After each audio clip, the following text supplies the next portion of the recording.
بسم اللہ الرحمن الرحیم۔ گمنام ہیرو کے معزز ناظرین، السلام علیکم۔ آئیے چلتے ہیں کہانی کی طرف۔ ان ایوارڈز کی کیا بکت ہو سکتی ہے جن سے گھر کے نوکر بھی کھلونے کی طرح کھیلتے پھرتے ہیں؟ میں نے کہا۔ پہلی مرتبہ میں نے دونوں بہنوں کے چہروں پر ایک عجیب سی تغیر آتے دیکھا۔ پھر ثانیہ کندھے اچکاتے ہوئے بولی، ہم دونوں بہنیں طبقاتی امتیاز کی قائل نہیں ہیں۔ دل جس پر آ گیا سو آ گیا۔ یہ دل آنا نہیں، کچھ اور ہے۔ چلیے کچھ اور صحیح، اس سے کوئی فرق نہیں پڑتا، ثانیہ بولی۔ دراصل آپ دونوں عظمت کردار کی ان بلندیوں پر فائز ہو چکی ہیں کہ اب آپ کے لیے کسی بھی بات سے کوئی فرق نہیں پڑتا۔ پھر ایک لمحے کے توقف سے میں نے پوچھا، اگر آپ کے والد صاحب کو پتہ چل جائے کہ آپ کی بوٹ کا کیپٹن آپ کے لطف و کرم اور عنایات سے کس حد تک مستفید ہو رہا ہے تو ان کا رد عمل کیا ہوگا؟ کوئی خاص نہیں، تانیہ بے پرواہی سے بولی۔ وہ کہیں گے کوئی بات نہیں، بچیاں ہیں، یہی تو ان کے کھیلنے کھانے کے دن ہیں۔ نوجوانی میں ایسا ہی ہوتا ہے، کھلے باغوں میں پروان چڑھنے والے درختوں کو ہوا تو لگتی ہی ہے۔ وہ کچھ اس قسم کی باتیں کریں گے اور پھر یہ ذکر چھیڑنے والے سے پوچھیں گے کہ اسے ان کی بیٹیوں کی ٹو میں رہنے کی کیا ضرورت پیش آ گئی تھی، اور یقین مانیے عارف صاحب کہ وہ اس بات کا بہت ہی زیادہ برا مناتے ہیں کہ کوئی ان کی یا ان کے گھر کے کسی فرد کی ٹو میں رہے۔ اس جزیرے کے آس پاس جانے والی بے شمار مچھلیاں ان لوگوں کے گوشت پر پلی ہیں جنہیں ٹو میں رہنے کی بری بیماری لاحق تھی۔ بس میں نے ہاتھ اٹھاتے ہوئے ہلکا سا قہقہہ لگایا۔ دھمکیاں دینے کی ضرورت نہیں، میرا ان سے اس موضوع پر بات کرنے کا کوئی ارادہ نہیں تھا۔ میرے پاس اس قسم کے بیہودہ موضوعات پر بات کرنے کے لیے وقت نہیں ہوتا۔ میں تو یوں ہی اپنی معلومات میں اضافے کے لیے پوچھ رہا تھا، اندازہ لگانا چاہتا تھا کہ بعض والدین ذہنی طور پر کتنی ترقی کر گئے ہیں۔ آپ کے والد محترم افکار و خیالات سے آگاہی حاصل کر کے جی خوش ہوا ہے۔ میں نے مربیانہ انداز میں سر ہلایا۔ وہ دونوں کھی کرنے لگیں۔ پھر ثانیہ سنجیدہ ہوتے ہوئے بولی، ویسے عارف صاحب آپ ہیں کچھ عجیب سے آدمی۔ میں آپ کو دیانتداری سے بتا رہی ہوں کہ آپ کے بارے میں کوئی بات میرے ذہن میں کھٹک رہی ہے، لیکن میں اس کی نشاندہی نہیں کر سکتی کہ وہ کیا ہے۔ کاش آپ اپنی ذات کو پوری طرح ہم پر عیاں کر سکتے، کاش ہم دونوں بہنیں آپ کو بہتر طور پر جان سکتی۔ یہ ایک بہت بڑا کاش ہے، میں نے ٹھنڈی سانس لے کر کہا۔ ثانیہ اپنے تراشیدہ بالوں کو خفیف سے جھٹکے سے پیشانی سے ہٹاتے ہوئے بولی، خیر ہمیں اس پر کوئی تشویش یا پریشانی نہیں ہے کہ ہم آپ کو پوری طرح نہیں جانتے۔ کسی کو جانے بغیر بھی اگر انسان کا مقصد پورا ہوتا رہے تو جاننے باننے کی کوئی ایسی خاص ضرورت نہیں رہتی۔ بے شک، میں نے پرجوش انداز میں تائید میں سر ہلایا۔ میں محسوس کر رہا تھا کہ اگر مجھے چند دن آپ جیسی عظیم ہستیوں کی صحبت میں رہنے کا موقع ملا تو میں بہت کچھ سیکھ سکوں گا۔ اس میں طنز کی کوئی بات نہیں ہے عارف صاحب، تانیہ سنجیدگی سے بولی۔ انسان اس دنیا میں واقعی ایک دوسرے سے بہت کچھ سیکھتا ہے، اچھے برے سب انسانوں سے کچھ نہ کچھ سیکھتا ہے۔ تانیہ بولی، بہرحال ایک بات طے ہے، ہم خواہ ابھی تک آپ کو جان نہیں سکے لیکن مان ضرور گئے ہیں۔ آپ تیر کے یہاں تک پہنچ گئے۔ آپ ایک غیر معمولی انسان ہیں۔ ہمیں آپ کے غیر معمولی ہونے کا اندازہ تو پہلے ہی ہو گیا تھا، لیکن اب یقین ہو گیا ہے، اور ہم دونوں بہنیں غیر معمولی انسانوں کی زبردست قدرداں ہیں۔ چلیے میں نے مان لیا، اب پروگرام کیا ہے؟ گھر واپس چلنا ہے یا نہیں؟ میں نے پوچھا۔ ضرور چلنا ہے، تانیہ کچھ اور قریب کھسکتے ہوئے بولی، لیکن کیوں نہ چلنے سے پہلے وہ معنی خیز انداز میں کھی کرنے لگی۔ ثانیہ بھی کچھ اور قریب کھسکتے ہوئے اس کی ہنسی میں شریک ہو گئی۔ حیرت سے واقعی میری کھوپڑی میں جماکے سے ہونے لگے۔ میں نے باری باری ان دونوں کو گھورتے ہوئے کہا، تم دونوں واقعی غیر انسانی مخلوق ہو۔ ہمیں بھی یہی لگتا ہے، تانیہ بولی۔ پھر اس نے کندھے اچکائے، لیکن کیا کریں، کوئی مینوفیکچرنگ فالٹ ہے، کچھ نہیں ہو سکتا، ہمیں جیسا بننا تھا بن چکی۔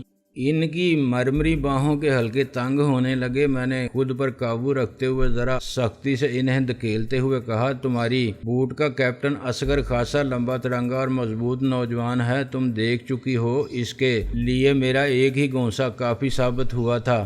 بے شک بیچارہ اصغر، تم نے اس کے ساتھ اچھا سلوک نہیں کیا، ثانیہ ترحم امیز لہجے میں بولی۔ اگر ویسا ہی ایک ایک گھونسا تم دونوں کے منہ پر بھی پڑ گیا تو تمہارا کیا حشر ہوگا؟ میں نے ملائمت سے پوچھا۔ اوہ نو، تانیہ تیزی سے بولی۔ دونوں کی آنکھیں پھیل گئی تھیں۔ ہمیں آپ سے اس قدر بدذوقی اور بےہودگی کی توقع نہیں ہے۔ میں اس سے زیادہ بدذوق اور بےہودہ انسان ہوں۔ میں نے کہا، آخر بات کیا ہے؟ کیا بہت دیر تک سمندر میں رہنے کی وجہ سے ٹھنڈ آپ کے دماغ پر چڑھ گئی ہے؟ ثانیہ نے ملائمت سے پوچھا۔ ایسی کوئی بات نہیں ہے، ٹھنڈ تو ابھی کسی طرف سے میرے پاس بھی نہیں پھٹکی ہے، بس ویسے ہی تم دونوں کی طرف سے دل کچھ کھٹا سا ہو گیا ہے۔ یہ بات تقریباً صحیح تھی۔ دونوں بہنوں کو گویا دھچکا سا لگا۔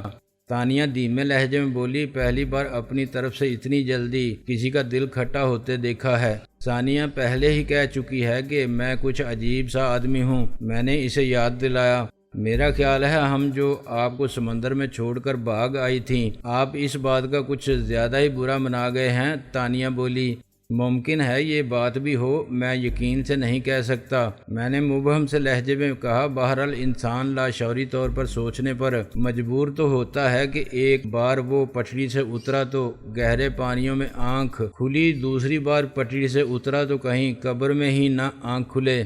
منکر نکیر گرز لیے سامنے ہی کھڑے ہوں۔ میرے گناہوں کی فہرست تو ویسے ہی کافی لمبی ہے، ہم سے زیادہ لمبی شاید نہ ہو۔ ثانیہ بھرا ہوا ایک نیا سگریٹ سلگا کر دھوئیں کا مرگولہ میرے منہ پہ چھوڑتے ہوئے بولی۔ میں نے ہاتھ ہلا کر دھواں اپنے چہرے کے سامنے سے اڑاتے ہوئے کہا، عین ممکن ہے میں گناہوں کی فہرست کی طوالت کے سلسلے میں آپ جیسی عظیم خواتین سے مقابلہ نہیں کرنا چاہتا۔ تانیہ ٹھنڈی سانس لے کر بولی، بہرحال ہمیں افسوس ہے کہ ہم نے آپ کی تیراکی کی صلاحیت آزمانے کے شوق میں، یا یوں کہیے کہ کسی حد تک مذاق ہی مذاق میں، ایک شاندار آدمی کو ہاتھ سے گنوا دیا۔ ثانیہ اسے کوہنی مار کر بولی، ایسا نہ کہو، ایسی مایوسی کی باتیں نہ کرو، تم تو ابھی سے فلم کو دی اینڈ لگا رہی ہو۔ ابھی تو عارف صاحب ہمارے مہمان ہیں، ابھی نہ جانے ان کا کتنے دن کا قیام ہو۔ انسان کے خیالات بدلتے کیا دیر لگتی ہے؟ عین ممکن ہے آج رات میں ہی خیالات بدل جائیں۔ رات بڑی ظالم چیز ہوتی ہے۔ کیوں مسٹر عارف؟ اس نے نہایت معصومیت سے میری طرف دیکھا۔ میں نے اسے گھورا تو وہ آنکھ مارتے ہوئے مسکرا دی، پھر یکدم سنجیدہ ہو کر اٹھتے ہوئے بولی، میرا خیال ہے اب واقعی چلنا چاہیے۔ تانیہ نے دیوار پر آویزاں الیکٹرانک گلاس کی طرف دیکھا۔ اب تک تو یقیناً ڈیڈی بھی واپس آ چکے ہوں گے۔ کچھ دیر بعد ہم تینوں قدرے معززانہ حلیوں میں کیبن سے نکلے۔ اصغر کسی اداس ریچھ کی طرح ریلنگ کے قریب کھڑا تھا۔ اس نے خونخوار نظروں سے میری طرف دیکھا۔ میں نے قریب سے گزرتے وقت اس کا کندھا تھپک دیا۔ بس دل میں کینہ نہیں رکھتے، کینہ بری چیز ہے۔ تانیہ اور ثانیہ میرے ہاتھ پکڑ کر مجھے چوبی پل کی طرف لے گئیں۔ پل سے گزر کر ہم بوٹ ہاؤس سے نکلے اور کنارے پر آئے۔ سیاہ مرسیڈیز وہیں کھڑی تھی جہاں ہم نے اسے چھوڑا تھا۔ ساحل پر ویرانی پھیلی ہوئی تھی، لگتا تھا جزیرے میں رات کا آنچل پھیلتے ہی لوگ گھروں کا رخ کرتے تھے۔ پھر میری نظر کچھ دور تک ایک ٹیلے پر پڑی چاندنی میں مجھے اس پر ایک ہیولا نظر آیا جو گن لیے کھڑا تھا۔ وہ غالباً بوٹ ہاؤس کی نگرانی پر مامور تھا۔ مرسیڈیز میں بیٹھ کر ہم ایک بار پھر اس محل نما مکان میں واپس آئے۔ جب تانیہ اور ثانیہ مجھے سمندر میں چھوڑ آئی تھیں تو مجھے یہی اندیشہ محسوس ہوا تھا کہ میں دوبارہ اس گھر تک نہیں پہنچ سکوں گا، لیکن اب میں اس فاصلے کے بارے میں سوچ رہا تھا تو محسوس ہو رہا تھا کہ میرا تیر کر کنارے تک پہنچنا بھی کچھ ایسا ناممکن نہیں تھا۔ اگر شفیع شاہ ٹرالر لے کر میرے قریب نہ پہنچتا تب بھی شاید میں کسی نہ کسی طرح لشتم پشتم جزیرے تک پہنچ ہی جاتا۔ قاسم بجلی واقعی گھر پہنچ چکا تھا، گو کہ مجھے بوٹ ہاؤس میں کوئی دوسری بوٹ کھڑی دکھائی نہیں دی تھی۔ وہ ہمارا ہی منتظر تھا۔ غنیمت تھا کہ اس نے ہماری تلاشی میں کوئی آدمی بوٹ ہاؤس تک نہیں دوڑا دیا تھا۔ معلوم نہیں وہ ہمیں کس حال میں پاتا۔ شاید تانیہ اور ثانیہ کے معاملے میں قاسم بجلی ذرا علیحدہ قسم کے آداب پدری سے اچھی طرح واقف تھا۔ پھر مجھے احساس ہوا کہ اگر وہ کسی آدمی کو بھیج بھی دیتا تو وہ منہ اٹھائے یکدم تو بوٹ کے کیبن تک آنے کی جرت نہیں کر سکتا تھا۔ بھائی تم لوگوں نے بہت دیر لگا دی، قاسم بجلی نے پیار برے انداز میں گویا شکوہ کیا۔ میں نے اتنی لمبی تفریح کرنے کے لیے نہیں کہا تھا۔ کیا کریں ڈیڈی، واپس آنے کو دل ہی نہیں چاہ رہا تھا۔ تانیہ کاہل امیز انداز میں انگڑائی لیتے ہوئے بولی، کئی دن بعد سمندر کی سیر کے لیے گئے تھے نا، ثانیہ نے ٹکڑا لگایا۔ بہت ہی لطف آیا، مسٹر عارف تو بہت دلچسپ آدمی ہیں، ان کی کمپنی کو بہت انجوائے کیا، کافی دنوں بعد طبیعت میں کچھ تازگی آئی ہے۔ تم نے تو انجوائے کیا، لیکن مسٹر عارف نے بھی انجوائے کیا یا نہیں؟ قاسم بجلی گویا خوشی سے نہال ہوتے ہوئے بولا، میں نے ہی تو سب سے زیادہ انجوائے کیا۔ میں نے گہری سانس لے کر کہا، بڑا دلچسپ سفر تھا، حتیٰ کہ بوٹ کے کیپٹن نے بھی انجوائے کیا۔ تانیہ اور ثانیہ کے چہروں پر قطعاً کوئی تغیر نہ آیا۔ قاسم بجلی سارا ہلاتے ہوئے بولا، اوہ، اصغر کی بات کر رہے ہو، بڑا اچھا نوجوان ہے، سعادت مند بھی ہے، زندہ دل بھی ہے اور دلیر بھی۔ بے شک، میں نے تائید میں سر ہلایا، اس کی تینوں خصوصیات کا عملی مظاہرہ دیکھ چکا تھا۔ تم لوگوں کے انتظار میں بھی بھوکا بیٹھا ہوں۔ قاسم بجلی ڈائننگ روم کی طرف بڑھتے ہوئے بولا، پھر اس نے گرجدار آواز میں کھانا لگوانے کا حکم دیا۔ ہمارے دیکھتے ہی دیکھتے ملازموں نے مشینی انداز میں طویل و عریض میز کو کھانوں سے بھر دیا۔ بہترین قسم کا سی فوڈ بھی نظر آ رہا تھا۔ تمام کھانوں سے بھاپ اٹھ رہی تھی۔ کھانے والے صرف ہم چاروں تھے، جبکہ اہتمام ایک چھوٹی موٹی برات کے کھانے کا سا تھا۔ میرے کچھ پوچھے بغیر ہی قاسم بجلی گویا وضاحت کرتے ہوئے بولا، یہ تو میں بتا ہی چکا ہوں کہ میری پہلی بیوی کا انتقال ہو چکا ہے۔ میری دوسری بیوی یعنی تانیہ اور ثانیہ کی ماں اپنے ستیلے بیٹوں کے ساتھ یورپ گئی ہوئی ہے، اس لیے آج کل گھر میں ہم تینوں کے سوا کوئی نظر نہیں آ رہا، صرف نوکر گھر کی رونق بڑھا رہے ہیں۔ میں خاموش رہا۔ قاسم بجلی بات جاری رکھتے ہوئے بولا، خدا کا شکر ہے کہ میری بیوی کے ذہن میں ستیلے پن والی کوئی بات نہیں ہے۔ پہلی بیوی سے میری جو اولاد ہے، ان سب سے میری دوسری بیوی کی خوب بنتی ہے، بلکہ یوں کہو کہ گاڑی چھینتی ہے۔ سب مل جل کر رہتے ہیں اور بہت خوش رہتے ہیں۔ یہ تو بہت اچھی بات ہے، میں نے رسماً کہا، یہ ماحول ہر ایک کو میسر نہیں ہوتا، خصوصاً جہاں دولت ہو، وہاں سگے ستیلے کے جھگڑے زیادہ ہوتے ہیں۔ قاسم بجلی بولا، لیکن میرے ہاں ایسا نہیں ہے۔ دراصل میرے ہاں لوگ دولت کو اپنے لیے مصیبت اور سزا بنا لینے کی حماقت میں مبتلا نہیں ہے۔ میرے خاندان والوں میں چھوٹا بڑا ہر فرد دولت کو انجوائے کرنے کے فن سے آگاہ ہے۔ بہت خوب، میں نے سارا لایا، پھر سرسری سے لہجے میں کہا، یہاں کھانے کا اتنا زیادہ اہتمام ہے، آپ نے اپنے انیکسی والے مہمانوں کو ہی بلا لیا ہوتا۔